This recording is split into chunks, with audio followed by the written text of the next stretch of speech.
मैंने उसके चेहरे का बगौर जायजा लेते हुए पूछा, वीरा ने तुम्हें और क्या क्या बताया था? उसने मेरी बात सुनी अनसुनी करके सवाल किया। बस यही खास बातें थी जो मैंने दोहरा थी। अलबत्ता वीरा ने जफर के इजहार इश्क का बहुत मुंह तोड़ जवाब दिया था।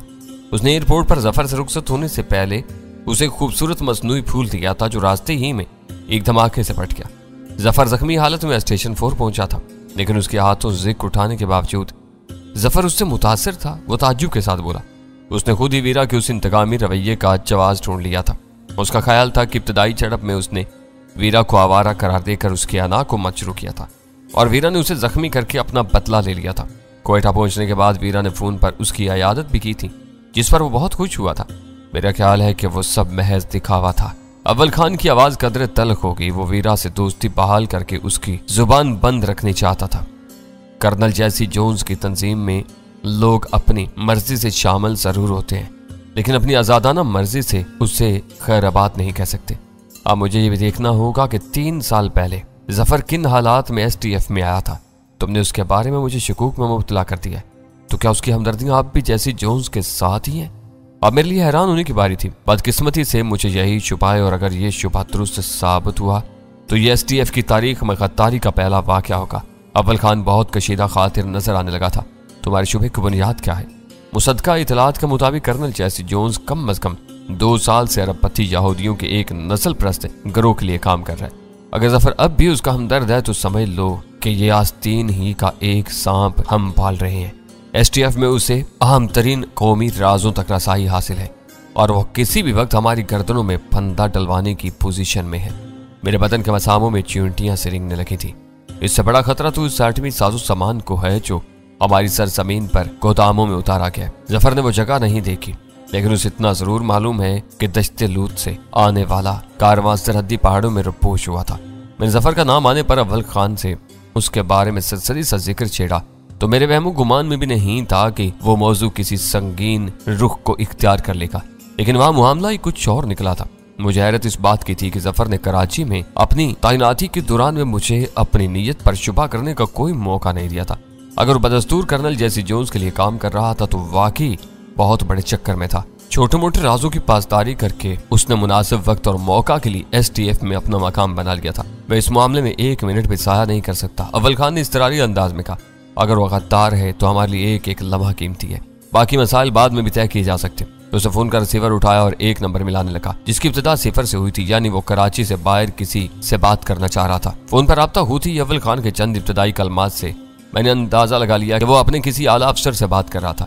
मेरी और अव्वल खान की दोस्ती अपनी जगह थी, लेकिन STF और उसके दफ्तरी मामलात बड़ी हद तक कौमी सलामती के जुमरे में आते थे, इसलिए मुझे उनसे अलग ही रहना चाहिए था। बाहिमी मरासिम की वजह से अव्वल खान मुझे दफ्तर छोड़ने की हदायत नहीं दे सकता था, लेकिन मैंने मामले की नजाकत भांपते हुए अपनी जगह छोड़ दी। अव्वल खान ने मुझे वहां रुकने का इशारा नहीं किया तो मैं बस लम्हा भर के तवक्कुफ के बाद उसके दफ्तर से बाहर राहदारी में निकल गया। मैंने चंद कदम दूर जाने के बाद सिगरेट सुलगाई और खोए खोए अंदाज में बरहना दीवारों को तकने लगा।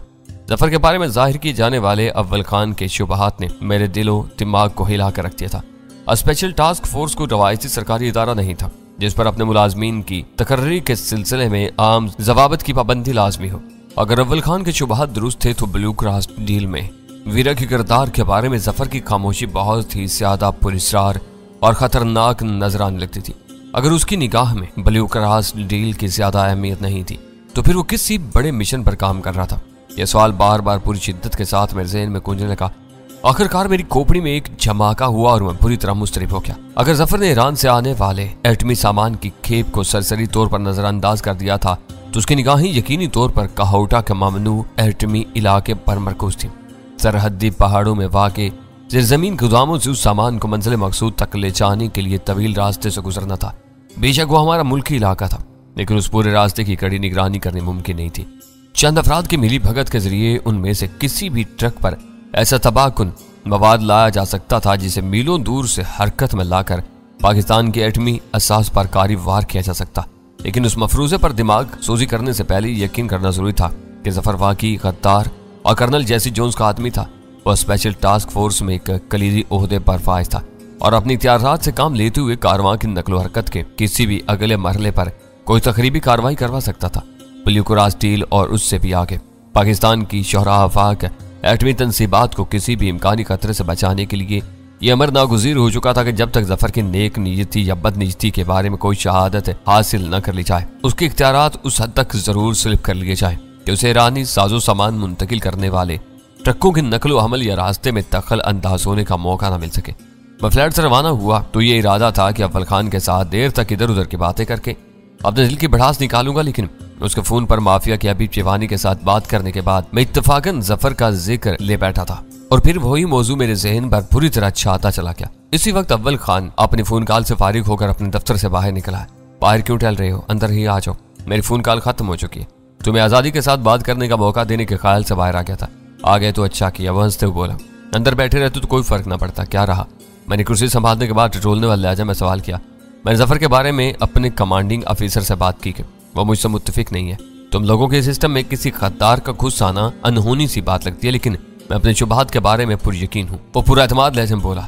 अगर तुम्हारे शुबहात में जरा सी भी जान है तो फौरी तौर पर इख्तियारात से जफर को महरूम किया जाना नागुज़ीर नजर आता है, ताकि वो ब्लू क्रॉस डील को खराब न कर सके। मैंने अपने दिल की बात उसके सामने बयान कर दी। मेरी भी यही कोशिश थी। मैंने मेरी बात आगे तक पहुंचा दी है। अब फैसला करना ऊपर वालों के इख्तियार में है। मेरा तो ख्याल है कि ब्लू क्रॉस डील से भी वो बड़े चक्कर में है। उसे इतना वक्त मुयस्सर था कि वीरा को राह से हटाकर किसी और को दश्ते लूत वाले मिशन पर मामूर किया जा सकता था। मुझे हैरत के साथ खुशी भी हुई कि उसकी और मेरी सोच में यकसानियत थी। यही नुक्ता मुझे भी परेशान कर रहा है। अगर जफर की वफादारियां अब भी कर्नल जैसी जोन्स के साथ हैं तो वह फिर किसी बहुत बड़े चक्कर में है। कर्नल जैसी जोन्स का कोई आदमी उससे मुनहरफ या किनारा के शोकर जिंदा नहीं रह सकता। उसने मेरे तरद्दुद पर बाला इसरार कहा। इसलिए तुम अगर मगर की बात छोड़ दो। मैं किसी भी तरह उस इल्जाम को हजम नहीं कर पा रहा, मगर फिर भी खौफजदा हूँ। इन नरपति यहूदियों के बारे में मैं बहुत कुछ जानता हूँ। वो नस्ल परस्त खुद को डेविड स्टार या दाऊदी सितारे के पुजारी कहते हैं। वो दर बरदर कई बड़े तिजारती ग्रुपों पर काबिज हैं, जिनके जरिए उन्होंने अमेरिका और यूरोप के कई बाज़र अखबारात के अक्सरियती हिस्से हासिल कर लिए हैं, जिनके बल पर वो पेशा सहाफ़ियों के लिए पॉलिसियां जारी करने पर कातर हैं। नामवर सहाफ़ी अपनी पेशा वाराना मजबूरियों के तहत उन्हीं खतूत पर काम करते हैं और बगैर जाने बुझे नस्ल परस्त यहूदियों के लिए फिजा साजगार बनाने में लगे रहते हैं। कमांडिंग ऑफिसर इस बारे में क्या कहता है? मैंने उसकी बात काट कर पूछा। वो मेरी बात सुनने पर ही आमादा नहीं। दरअसल बाज लोग अपनी तमाम तर हुब्बुल वतनी और फर्ज शनासी के बावजूद तंग नजर होते हैं। उसका ख्याल था कि मैं अपने तबादले की वजह से जफर से भरा पड़ा हूँ। उसने मेरी पूरी बात सुनने के बजाय मुझे ये समझाना शुरू कर दिया कि तबादलों में किसी की ख्वाहिश का दखल नहीं था। वो ऊपर से आने वाले अहकामात थे जिनके सामने जफर भी मेरी ही तरह बेबस था। फिर तो शायद कुछ भी नहीं हो सकेगा। अव्वल खान की उस कहानी ने मुझे मायूस कर दिया, लेकिन मैंने हथियार नहीं डाले। मैंने दरख्वास्त की है कि कम अज कम जफर की सिक्योरिटी क्लियरेंस का रिकॉर्ड चेक करवा लिया जाए, ताकि ये मालूम हो सके कि उसमें कोई फरोगजाश्त नहीं थी।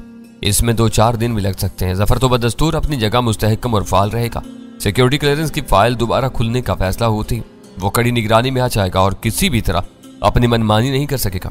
लेकिन बात फैसला होने की है। हो सकता है कि तुम्हारी दरखास्त रद्द कर दी जाए, यह भी मुमकिन है। उसने एतराफ किया, क्योंकि STF में अफसर तो दरकिनार कभी किसी मामूली कारिंदे की सिक्योरिटी फाइल भी कभी रीओपन नहीं की गई है। फिर तुम्हें कैसे मालूम हुआ कि फाइल रीओपन होते मुश्तबा शख्स जेर निगरानी आ जाता है? मैंने कुछ अर्सा तक रिकॉर्ड ऑफिस में भी काम किया, इसलिए इन किताबी ज़ाब्तों से वाकिफ हूँ। तुम्हें मेरी बात पर एतबार कर लेना चाहिए। उसने दिलनशी मुस्कुराहट के साथ कहा। किताबी ज़ाब्ते? मैं गहरा सांस लेकर बोला, इसका मतलब है कि स्पेशल टास्क फोर्स के बड़े भी रवायती पाबंदियों से आज़ाद नहीं है। मादर पितर आज़ाद रहकर बस छोटे मोटे गिरोह ही पनप सकते हैं। बड़ी तंजीमों की कारकर्दगी और बका के लिए कुछ न कुछ कायदे बनाने ही पड़ते हैं। STF के ज़वाबित बहुत मुख्तसर और मुअस्सर हैं। एक बार कमांडिंग ऑफिसर मेरा हम नवा बन जाए तो अपनी स्वाबदीद पर बहुत कुछ कर सकता है। जब तक वो तुम्हारा हम नवा नहीं बनता, हम हाथ पर हाथ धरे बैठे रहेंगे। वो सोच में पड़ गया और चंद लम्हों के तवक्कुफ के बाद पुरख्याल लहजे में बोला, इस दौरान में तुम वीरा से सफर के माजी के बारे में मालूमात हासिल कर सकते हो। वो भी करना पड़ेगा। वीरा ने उसे पहली नजर में पहचान लिया था, जबकि जफर सख्ते में रह गया था। इसका मतलब है कि बोगोटा में कयाम के दिनों में उन दोनों में गहरी शनासाई थी, बहुत ज्यादा। मैं नया सिगरेट सुलगाते हुए कहा, एशियन कर्नल जैसी जोन्स का दस्ते राज था, इसलिए वीरा को उसके तमाम मातहतों को बहुत करीब से देखने और जानने का मौका मिलता रहा होगा। कमांडिंग ऑफिसर ने बज़ाहिर मेरे खदशात मुस्तरद कर दिए हैं, लेकिन मुझे पूरा यकीन है कि वो कोई ना कोई कार्रवाई जरूर करेगा। तो उस दौरान में मैं वीरा से शायद कुछ मालूमात हासिल करने की कोशिश करूं और कामयाब हो जाऊं। और अगर मैं भी तुम्हारे साथ चलूं तो वीरा का रद्द-ए-अमल क्या होगा? उसने पूछा। वैसे तो वो बड़ी मुतलव्विन तबीयत के मालिक है, बाज़-औक़ात उसके बारे में सारे अंदाजे धरे के धरे रह जाते हैं, लेकिन मेरा ख्याल है कि वो तुम्हारे सामने खुलकर बात नहीं करेगी। वो मेरी जुबान से तुम्हारे तज़किरे सुनकर बहुत ज्यादा मुतासिर है। यूं अचानक तुमसे मुलाकात होगी तो वो फितरी आज़ादी के साथ बात नहीं कर सकेगी। वो तुमसे मिलने की बहुत ज्यादा शायक है। अचानक नहीं, तुम फोन करके उसे बता दो कि वापसी पर तुम मुझे अपने साथ ला रहे हो। अव्वल खान उस मामले में हर बात जल्द अज जल्द जान लेने पर तुला हुआ था। वो बहुत चालाक है। तुम्हें मालूम है कि कई बार मेरी और उसकी अनबन भी हो चुकी है। तुम्हें मेरे साथ देखते ही वो भांप लेगी कि दाल में कुछ काला है। हो सकता है कि वो जफर के बारे में खुलकर बात न करे। तुम नहीं जानते कि उसे अपने साथ मिलाए रखने के लिए क्या क्या कुछ पापड़ बेलना पड़ रहा है मुझे, तो तुम उसे एतमाद में नहीं लोगे। उसने हैरत के साथ सवाल किया। जरूरत नहीं है, मेरी बेपरवाही के साथ कहा। मैं तो उसके और जफर के बेजोड़ इश्क का मज़ाक़ उड़ाकर बात की इब्तिदा करूंगा और वो खुद ही मेरी मतलूबा लाइन पर आ जाएगी। अव्वल खान इस तरारी अंदाज में हंस पड़ा, मगर उसकी हंसी खोखली थी। वो उन मादूद चंद लोगों में से था जो फर्शनासी का रोग हर वक्त अपने दिल से लगाए फिरते हैं, और उन्हें कोई भी अंदेशा महसूस होने लगे तो वो अपनी हर ज़ाती राहत और आसाइश को कुर्बान करके हर लम्हा उसी के इंसदाद में लगे रहते। फिर तो तुम फौरन जाओ और उससे बात होती मुझे नताइज से बाखबर कर देना। उसने नहायत बेचैनी के साथ अपनी कुर्सी पर पहलू बदलते हुए कहा। मैं कोशिश करूंगा कि इस बार तुम्हारी और उसकी मुलाकात करा दूं। मैंने उठते हुए कहा। मुलाकात हो या ना हो, उससे मालूमात हासिल करना बहुत जरूरी है। अव्वल खान से रुखसत हुआ तो मेरे ज़हन पर बहुत बड़ा बोझ सवार हो चुका था। घर के भेदी के खौफ ने हबीब जवानी और उससे किए हुए वादे को ज़हन से बिल्कुल ही महव कर दिया था। मैं 10 बजे के करीब फ्लैट पर पहुंचा तो मेरे लिए गजाला ही ने दरवाज़ा खोला। दरवाज़ा खुलते ही मुझे ड्राइंग रूम से सुल्तान शाह की तल्ख और तुरश आवाज़ सुनाई थी। मैंने आंखें चढ़ाकर इस तफसार तलब निगाहों से गजाला की तरफ देखा तो अपना सर झटक कर मुस्कुरा थी। सुल्तान शाह बिला वजह ही वीरा से उलझ पड़ा है और वो उसे मुसलसल चिढ़ाई जा रही है। मुझे ड्राइंग रूम में दाखिल होता देखकर सुल्तान शाह शेर हो गया और उसने अचानक ही उछल कर अपनी जगह छोड़ दी। बहुत होगी, अब मैं इस घर में ज्यादा दिन नहीं रह सकता। किसी बूढ़ी घोड़ी की तरह बितकने की जरूरत नहीं। वीरा की खुश्क आवाज उभरी। मुझे बताओ, मैं खुद तुम्हें नए अस्तबल में छोड़ कर आऊंगी। सुल्तान शाह चिराग पा होकर बराह रास्त मुझसे मुखातिब हो गया। तुम अपनी चहेती की बकवास सुन रहे हो। इसे बताओ कि घोड़ी कौन है।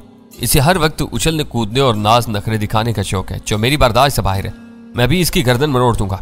आखा, वीरा ने मेरी तरफ घूम कर शौकी के साथ अपनी आंखें मटकाई। तो आप भी तशरीफ ले आए, किसी को कुछ बताए बगैर सुबह सुबह कहाँ निकल गए थे? कश्मीर रोड के सब्ज़ारों पर चहलकदमी के लिए चला गया था, मैंने यूं ही कह दिया। इस हुलिये में उसने आंखें निकाल कर मेरे लिबास और जूतों का जायजा लेते हुए कहा। इलाके की सड़कें नापने के इरादे से निकला था, लेकिन फिर उन बागात की तरफ चला गया। सुबह की चहलकदमी के लिए वो पार्क बहुत खूबसूरत है। कल सुबह मैं भी तुम्हारे साथ वाक पर चलूंगी, वो इतला कर बोली। मैं कन अखियों से देख रहा था कि वो नया मौजूद छिड़चाने की वजह से सुल्तान शाह के चेहरे पर जलजले के आसार नमूदार हो रहे थे, लेकिन मैं उसकी तरफ से अनजान बना रहा। अपने यूं नजरअंदाज किए जाने पर आखिरकार उससे न रहा क्या और वो एकदम पट पड़ा। भाड़ में गई तुम्हारी वाक। मैं इसी वक्त इस घर में अपनी हैसियत का फैसला करके रहूंगा और ये खेल ज्यादा दिनों तक नहीं चलेगा। क्या हुआ, तुम नाराज क्यों हो रहे हो? मैंने मासूमाना सादगी से पूछा। सबसे बड़ी मुश्किल यही है कि मेरे साथ होने वाली ज्यादतियां अब तुम्हें नजर नहीं आती। तुमने इस शैतान की खाला को बहुत सर चढ़ा लिया। उसने बनाकर फिजा में हाथ लहराते हुए कहा। वीरा ने उसकी बात का जवाब देने के लिए मुंह खोला ही था कि मैंने सख्ती से उसे रोक दिया और सुल्तान शाह से कहा, क्या यह मुमकिन नहीं कि हम बैठकर आराम से तुम्हारी शिकायत पर गुफ्तगू करें? सुल्तान शाह भोंडे अंदाज में अचानक ही सोफे पर बैठ गया। अब बताओ कि तुम्हें वीरा से क्या शिकायत है? मैंने भी इत्मीनान से एक नशिस्त संभालते हुए कहा। सुल्तान शाह ने कुछ कहने के लिए मुंह खोला, लेकिन गजाला से नजरें चार होते हुए बौखला गया और तेजी के साथ उससे बोला, तुम अपने कमरे में जाओ, हमें कुछ बात करनी है। गजाला सर झुकाकर खामोशी से उठी और ड्राइंग रूम से बाहर चले गई। यह बेहूदगी है। वीरा ने एहतिजाज किया। ऐसी कौन सी बात है जो गजाला के सामने नहीं की जा सकती? बको मत। सुल्तान शाह घुराया। ये मेरा और उसका मामला है, वो जा चुकी है, उसे भूल जाओ और सुकून से अपनी शिकायत बयान करो। मैंने उसे टोका। ये मेरे साथ मुसलसल बदतमीजियां कर रही है। सुल्तान शाह की गुस्सीली आवाज शायद गैर इरादी तौर पर धीमी हो गई थी। किस किस्म की बदतमीजियां? खुलकर बात करो, क्योंकि वो गजाला यहाँ नहीं है। वो फौरी तौर पर कोई वजाहत नहीं कर सका। उसकी आंखों और चेहरे से उलझन झांकने लगी थी, जैसे उस वीरा की बदतमीजी की वजाहत के लिए मुनासिब अल्फाज न मिल रहे। तुम्हें मालूम है कि कल रात इसने ख्वाबगाह में घुसकर मुझे अचानक ही गहरी नींद से बेदार कर दिया था। कई सानियों के तवक्कुफ के बाद उसने झिझकते हुए कहा। मैंने अपने सर को असबात में जुम्बिश देकर उससे बात आगे बढ़ाने का इशारा दिया। आज सुबह इसने मेरे साथ फिर वही हरकत की थी। सुल्तान शाह मुंह बनाकर बोला। कौन सी हरकत? मैंने कदरे चिड़चिड़ेपन का मुजाहरा करते हुए सवाल किया। वही जो कल रात की थी। सुल्तान शाह ने मजलूमियत और बेचारगी के साथ कहा। क्या? मैं दांत पीस कर गुर्रा है। वही तो मैं जानना चाह रहा हूँ। वीरा अपनी बेसाख्ता हंसी जब्त करने के लिए तरह तरह के मुंह बना रही थी। मैं भी उससे नजरें मिलाने से कतरा रहा था।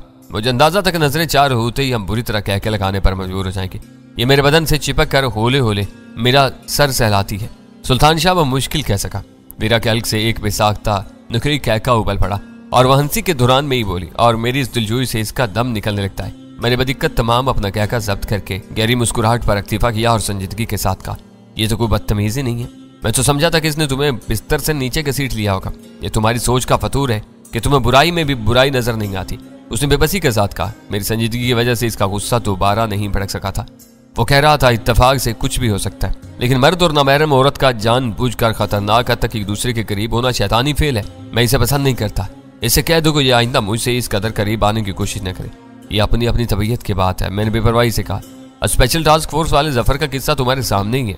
पुख्ता उम्र का वो मत्तीन शख्स है, वीरा के इसी इल्तफात का तलबगार था जिसे तुम शैतानी फेल करार दे रहे हो। तुम्हें मालूम है कि वीरा ने उसे बारूदी फूल का तोहफा देकर जख्मी कर दिया था। तुम्हारी जगह जफर होता तो बिन मांगे मिलने वाले उस खलूस पर खुशी से पागल जरूर हो जाता। ये जफर के जिक्र का कौन सा मौका है? वीरा मुझे घूरते हुए घुरा कर बोली। अभी बताता हूँ, मैंने उसे कहा और दोबारा सुल्तान शाह की तरफ मुतवज्जा हो गया। तुम हाथ मुंह धोकर नाश्ता करो, मैं वीरा को समझा दूं कि तुम्हारे साथ जिस्मानी फासला बरकरार रखे। बात करते हुए मैंने उसे आंख मारी और गनीमत हुआ कि वो मेरा इशारा समझकर मजीद बहस किए बगैर वहां से उठ गया। ये बिल्कुल झूठ बोल रहा है, वीरा तड़प कर बोली। ये कहाँ का गुलफाम है कि मैं इससे जबरदस्ती चिमटी रहूंगी? ये किसी घा गुल्लू की तरह अपनी ख्वाबगाह में अंधेरा करके सोने का आती है। रात को मैं इसके कमरे में गई तो मुझे डर था कि इस छोटे से फ्लैट में ऊंची आवाजों से गजाला की नींद खराब ना हो, इसलिए मैंने इसके बिस्तर के करीब जाकर इसका सर हिलाया था और इसने कहानी बना दी। बेख्याली में मेरे बदन का कोई हिस्सा इसके गंदे जिस्म से मस हो गया हो तो मैं इससे बेखबर हूँ। ये बेदार होते ही चिढ़कर वहां से भाग खड़ा हुआ था। इसके इसी रद्द अमल की वजह से आज भी मैंने सर के बाल खींचकर इसे जगाया था। इतनी सी बात थी और इसने एक पूरा अफसाना बना लिया।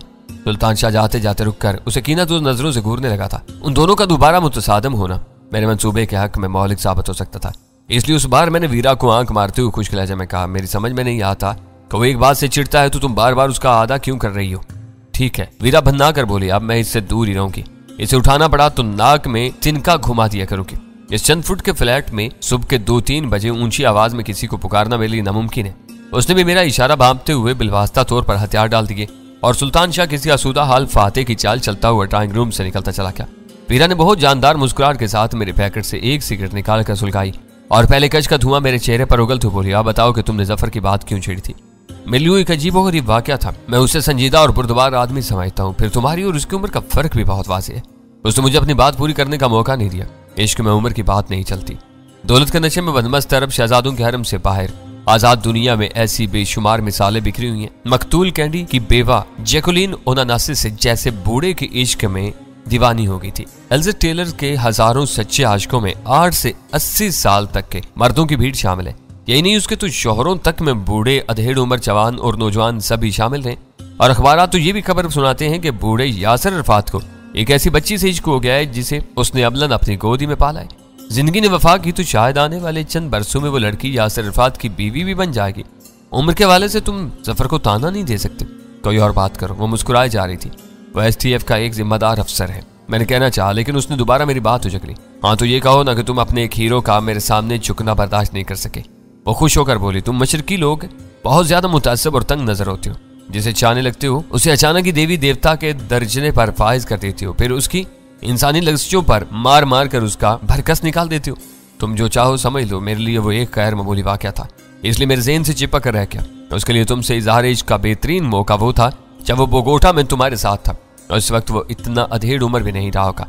इश्क के लिए सिर्फ जज्बे ही काफी नहीं होते, घुटने भी मजबूत होने चाहिए। तो तुम्हारा ख्याल है कि बोगोटा में जफर ने ऐसी कोई कोशिश नहीं की होगी? वो हल्का सा कहका लगाकर बोली, वहां भी उसने पहली मुलाकात में दबे लफ्जों में मुझसे इश्क झाड़ना शुरू कर दिया था, लेकिन जब मैंने उसे अपने बॉयफ्रेंड के बारे में बताया तो वो फौरन ही पसपा हो गया। मेरा बॉयफ्रेंड कोलंबिया में गर्दन तोड़ बुखार के नाम से मशहूर है, क्योंकि वो कराटे के एक ही वार में अपने हरीफ की गर्दन तोड़ डालने में माहिर है।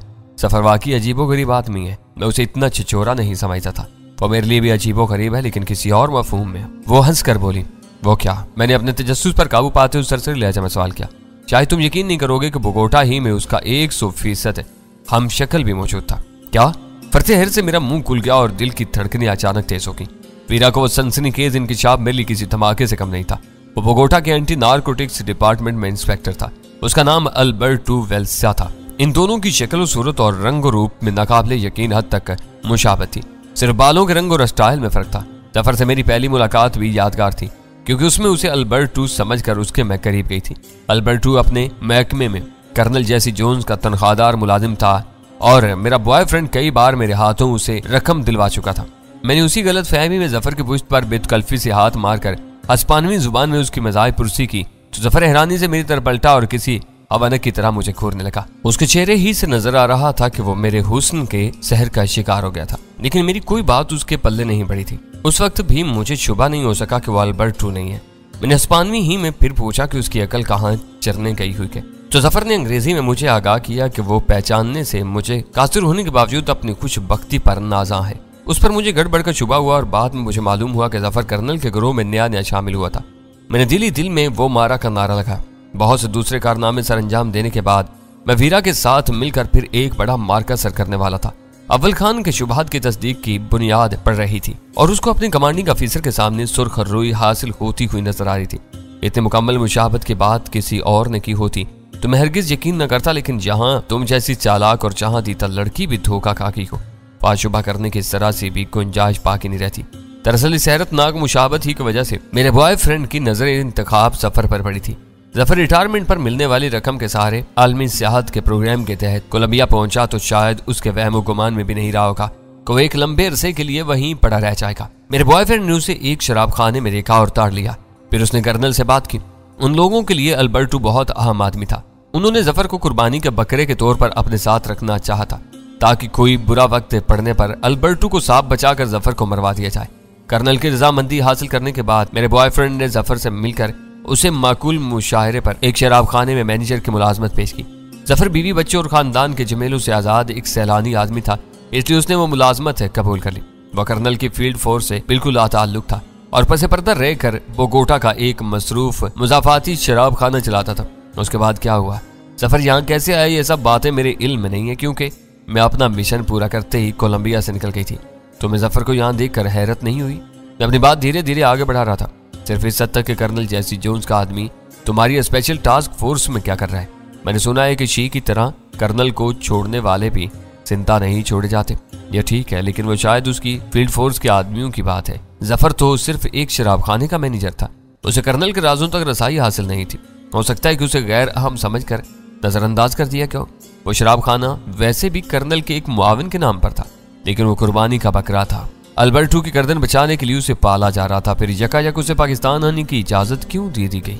मैंने पुरतशवीश अंदाज में पूछा। मैं तुम्हारी उलझन समझ रही हूँ, मैंने भी उसे देखकर इसीलिए पिस्तौल निकाला था, लेकिन तुम्हारी और उसकी कहानियों के बाद मुझे मुतमिन हो जाना पड़ा।